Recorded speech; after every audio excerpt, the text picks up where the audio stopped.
Continuamos ahora con la presentación del profesor Daniel Libreros de la Universidad Nacional, que nos va a hablar precisamente del plan de desarrollo y sus consecuencias en todas las regiones. Bienvenido, profesor Daniel Libreros de la Universidad Nacional. Se encuentra en el recinto.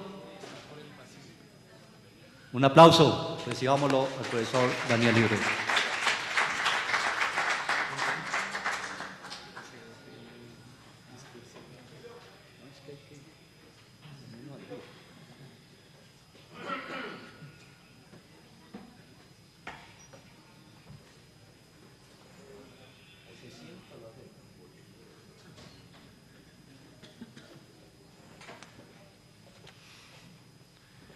Bueno, muy buenos días. Yo voy a hacer una corta presentación de lo que a nuestro entender significa el plan de desarrollo como parte de una política oficial gubernamental que impulsa el extractivismo y que hará cada vez más difícil la situación en los territorios. De ahí la importancia de este tipo de seminarios, este tipo de presentaciones públicas, pero también de la posibilidad de construir un gran frente de unidad que permita acciones conjuntas en contra de esta política. Quiero decir dos cosas de contexto antes de entrar propiamente en el plan de desarrollo. América Latina y Colombia en particular han entrado en una crisis económica profunda, particularmente por la caída en los precios de las materias primas y los bienes agrícolas, que fueron los que de alguna manera permitieron cierta estabilidad económica en nuestros países. Todos los países de América Latina en este momento andan haciendo planes de ajuste, recortes fiscales, recortes en lo que tiene que ver con presupuestos que pagan derechos y que de alguna manera asocian responsabilidades con las necesidades básicas de la población y la calidad de vida de las mismas. Esa manifestación de crisis por efecto de la caída de las exportaciones, lleva a que las élites estén planteando una profundización del neoliberalismo. Es decir, algo así como que la receta es a la crisis del neoliberalismo, profundización o más neoliberalismo, más de lo mismo. Ese es un dilema complicado en la región y que anuncia, y esto es muy importante, que el extractivismo que estamos presenciando en Colombia también opera, también ocurre en el resto de América Latina, para citar el caso de la región en la cual vivimos. Y en segundo lugar, esa crisis ya ha empezado a manifestarse con mucha fuerza en el país. Los presupuestos y los ingresos del Estado fueron diseñados hasta el año pasado sobre la base de que el petróleo iba a estar a $90 barril. Y los datos de esta semana son que el petróleo está por debajo de $50 barril. Eso significa un hueco fiscal muy grande. ¿Cuál es la política del gobierno frente a esta caída de los ingresos públicos? Saben ustedes que el presupuesto es decisivo porque en el presupuesto está lo que apalanca, insisto, necesidades básicas o pagos del Estado a las necesidades básicas de la población. Y sabemos todos que los presupuestos nos los sacan de impuestos. Bien, decía, el problema es que el gobierno tiene una política de aumentar las privatizaciones. Hemos visto públicamente la presión del gobierno contra el Consejo de Estado para que avale la privatización de Isagen.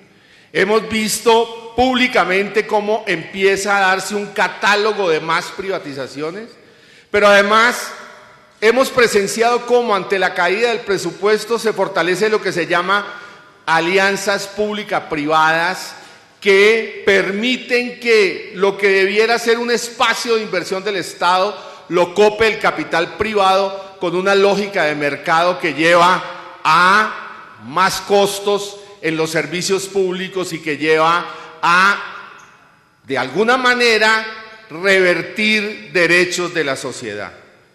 El caso del plan de desarrollo en este punto es emblemático. El plan de desarrollo había sido presentado por 790 millones y le echaron un tijeretazo de 90 billones. Tiene que ver con esta crisis fiscal.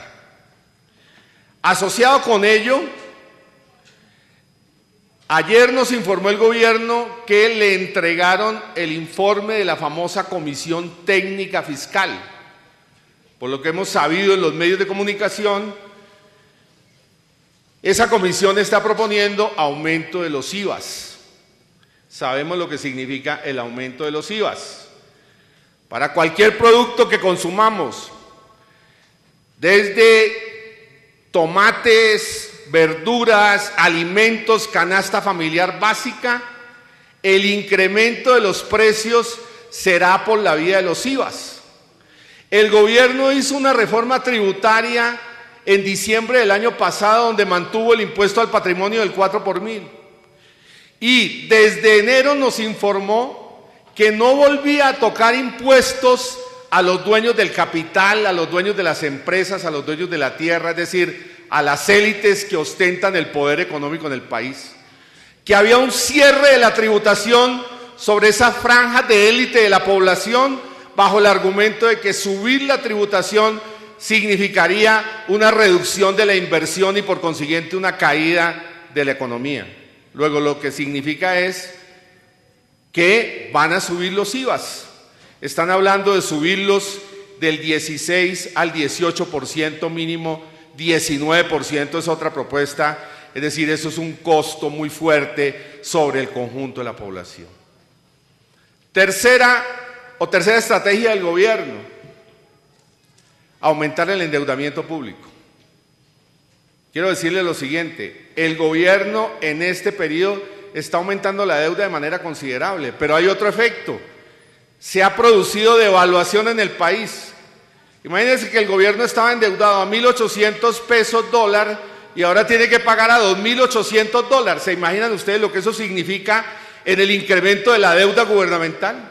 ¿Se imaginan lo que nos han quitado a nosotros de presupuesto público por la vía de una legislación que impone que primero hay que pagar la deuda y los intereses de la deuda cuando ésta está subiendo a unos niveles muy altos por efecto de la devaluación? Es decir, aumentan el endeudamiento porque se redujo el ingreso de hidrocarburos, pero al mismo tiempo aumenta el endeudamiento porque aumenta o se incrementa la devaluación.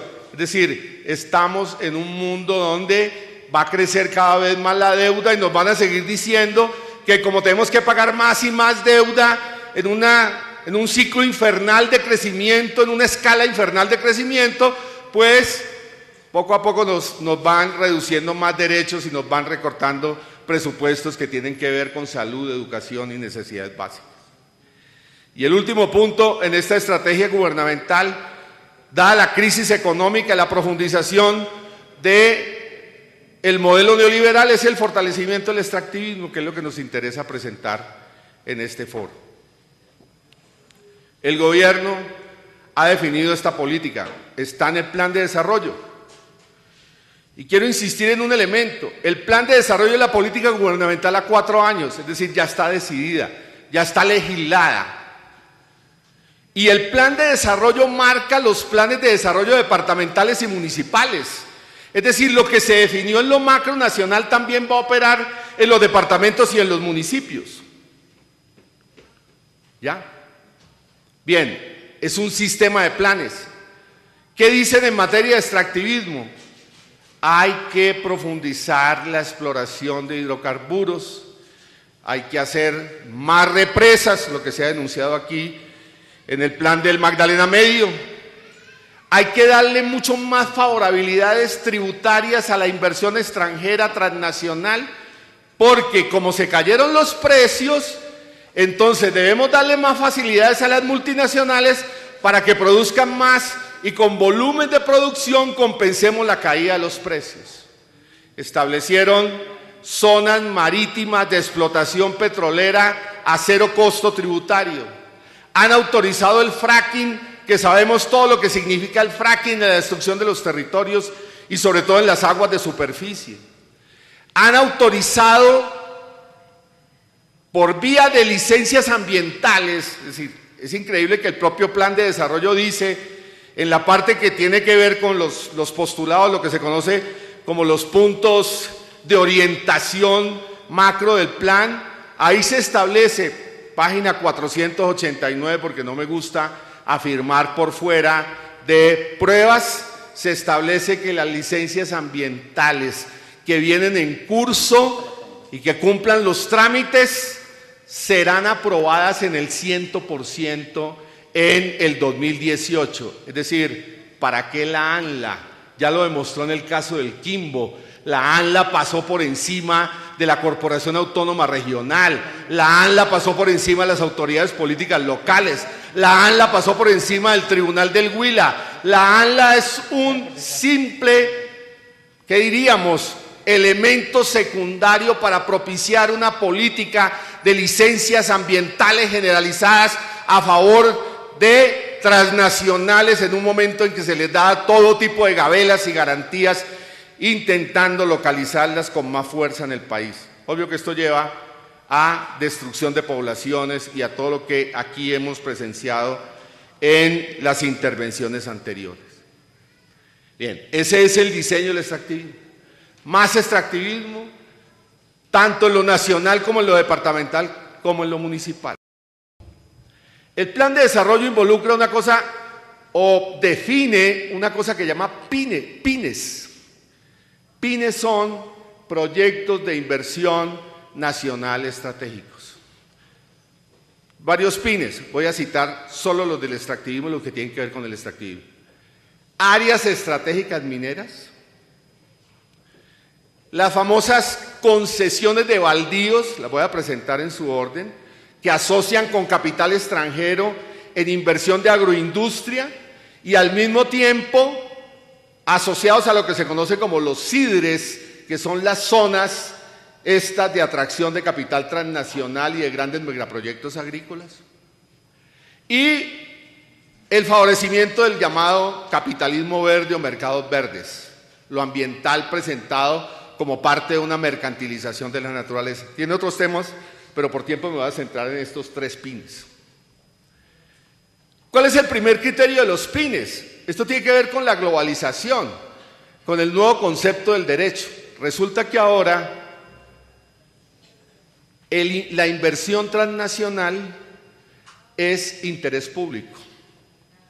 Antes de la globalización, interés público era la salud, la educación, la vivienda, la calidad de vida de las poblaciones. Ahora, en el nuevo concepto del derecho transnacional que opera en nuestros países por la vía del control de los estados que tienen las transnacionales, interés público es la transnacional. En el Huila lo vimos. ¿Qué fue lo primero que declararon? Y en general en todo lo que han dicho ustedes, en Santurbán, en Sogamoso, en todo donde se ha presentado estos conflictos, en todos los sitios y zonas donde se han presentado estos conflictos territoriales. Lo primero que dicen es la inversión de la represa o la inversión en hidrocarburos o la inversión en oro es interés público y por consiguiente la región queda sometida al control territorial, la región queda sometida a una autoridad que ya es la transnacional, no es el Estado. El gobernador funge como autoridad secundaria, lo mismo el alcalde, la nación misma. Es la multinacional la que negocia directamente con los afectados, la que toma la decisión, la que articula la tradición en materia de baldíos de décadas y de siglos en el país para fortalecer un proceso de articulación globalizada a las grandes cadenas agroindustriales. Hay un cambio radical en la legislación. Esto merecería una discusión mayor. Por tiempo simplemente lo planteo. Pero adiciono, ¿sabe lo que dice el plan de desarrollo? Que en esas zonas baldíos excepcionales para asociar con las multinacionales, y luego nos dirán que en la reglamentación eso tiene que ver con contratos de superficie, porque las multinacionales en el mundo ya no compran tierra, sino que utilizan a contrato 20 años por la tierra y luego nos dejan la tierra arañada y semidestruida para que sea la sociedad con presupuestos públicos la que la recupera después de procesos de destrucción de agrofertilizantes y demás. Bien decía, pero hay una cosa gravísima que tiene que ver con el posconflicto. El plan de desarrollo establece en esas zonas que las víctimas no pueden estar ahí en esos predios. Es decir, que no puede haber restitución vía indemnización territorial de las víctimas y los desplazados en esos predios. Es decir, que el plan de desarrollo oficializa, institucionaliza no solo el despojo, no solo la imposibilidad de integrar víctimas que mayoritariamente existen en esos territorios, sabemos lo de colonatos y de baldíos, sino que al mismo tiempo también permite un control corporativo total del mismo, sacando incluso hasta sujetos que deberían ser parte o que deben ser parte central del proceso de paz y de negociación política. Y el tercer elemento es capitalismo verde. Aceptan control administrativo y gestión de ONGs transnacionales que ahora nos van a decir que la salida es el capitalismo verde, pero es que el capitalismo verde también se hace en monocultivos, con agropalma, con transgénicos, con agrofertilizantes, permite la asociación de la hacienda retardataria y terrateniente con las industrias transnacionales que desarrollan este tipo de actividades. Es decir, a lo que estamos asistiendo en el diseño del plan de desarrollo es una reorganización de las prioridades sectoriales y regionales a favor del capital corporativo por la vía del capital corporativo transnacional, por la vía de el fortalecimiento de una legislación del despojo y una legislación que le sirve fundamentalmente al capital transnacional. Y el último punto de esto es el siguiente. El plan de desarrollo propone un nuevo ordenamiento territorial. Para poner un ejemplo simplemente por tiempo. ¿Saben ustedes que Caquetá lo sacaron de la Amazonia? Es decir, del plan de desarrollo, Caquetá no pertenece a la Amazonia. Caquetá pertenece una parte a una cosa que llaman llanos y otra parte a zona andina, porque lo que están diseñando en el nuevo ordenamiento territorial es un ordenamiento de negocios transnacionales. Es decir, las regiones se adecúan corporativamente a la gran inversión y por consiguiente el ordenamiento territorial sigue los negocios, donde están autorizados los fracking, donde están autorizados los yacimientos, donde están autorizados los crecimientos incrementales de producción de petróleo, donde está autorizado el manejo de represas.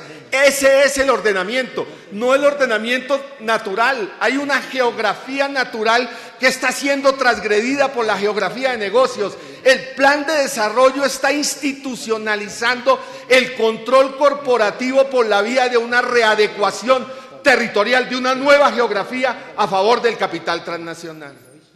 Y lo último que quiero decir es lo siguiente. Todo esto está siendo presentado, usted toma el plan de desarrollo y todo esto está siendo presentado en nombre de la paz. Entonces nos dicen,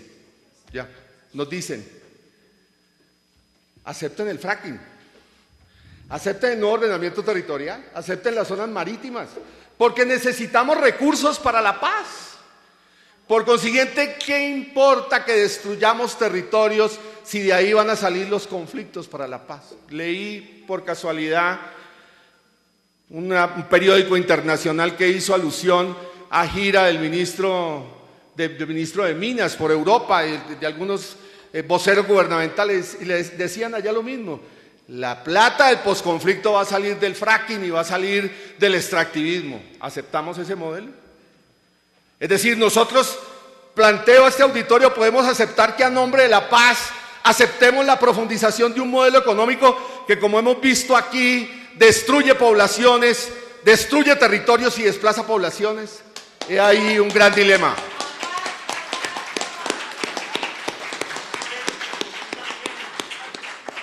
Y que además, simplemente quiero decir de paso, ya que tú lo dices, en el presupuesto que han presentado ahora para ser ejecutado el próximo año, o sea, el que empieza a discutir el Congreso, el que empezó a discutir este 20 de julio, se reduce la inversión en 9 billones, que eso es una barbaridad, ahí cae salud, educación. Y el único rubro que crece es Fuerzas Armadas y Justicia, lo que denota que están pensando que independiente a la negociación política, la barbaridad del modelo va a llevar a este tipo de resistencias y necesitan mantener intacto el terror de Estado, las Fuerzas Armadas, los aparatos judiciales, la persecución a los líderes, en fin, todo lo que ya es cotidiano en el país. Entonces, ese es el dilema que planteamos. Los que hoy se han lanzado a gobernaciones locales, desde el punto de vista, digo, lo alternativo, porque pues la politiquería local anda en otro cuento, pero desde el punto de vista de lo alternativo tendrían que pensar, y entonces, ¿qué gobernabilidad alternativa se va a presentar cuando todo está diseñado ya por vía de plan y por vía de un sistema de planes donde el margen de la gobernabilidad es muy poco? Estas tesis que aquí he presentado las hacemos a nombre del Movimiento Ecosocialista de Colombia. Quiero simplemente presentar nuestra página web donde está esta ponencia y otras ligadas al tema, que es ecosocialistascol@gmail.com. Muchas gracias. Bueno, muchas gracias al académico Daniel Librero y miembro del Movimiento Ecosocialista Nacional.